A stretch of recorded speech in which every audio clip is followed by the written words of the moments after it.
साथ ही उसके पास अपने मीत के लिए एक दिल भी था। इसी हृदय की प्रेरणा से ही एक दिन वह अपने पिता के सामने अड़ गया।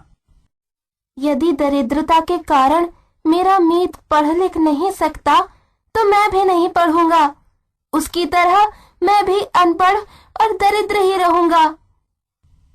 इस प्रकार उसने अपने मीत के खाने पहनने और पढ़ाई लिखाई के सारे खर्चे की व्यवस्था अपने पिताजी से करा ली।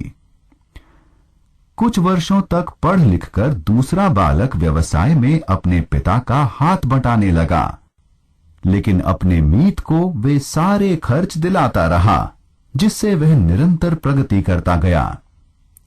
उसकी ख्याति सुनकर उस राज्य के राजा ने अपने दरबार में उसका स्वागत किया और उसकी विद्वत्ता पर मुग्ध होकर उसे अपना मंत्री बना लिया। इधर बेचारे व्यापारी के भाग्य पर वज्रपात हो गया।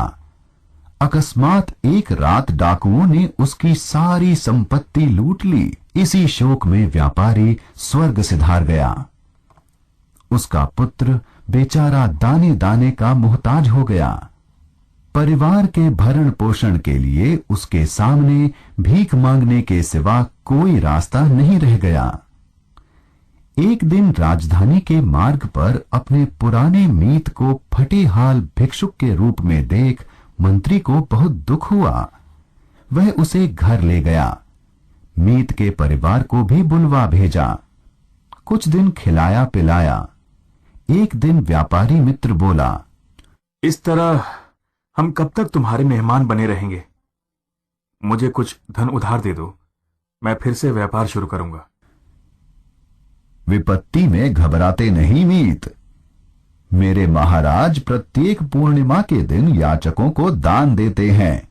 जो याचक सबसे पहले सामने आता है, राजा उसे 100 मुद्राएं देते हैं। दूसरे दिन व्यापारी निश्चित स्थान पर पहुंचा। मंत्री की व्यवस्था से उसे 100 मुद्राएं मिल गईं। उसने अपने नगर लौटकर नए सिरे से व्यापार करने की योजना बनाई।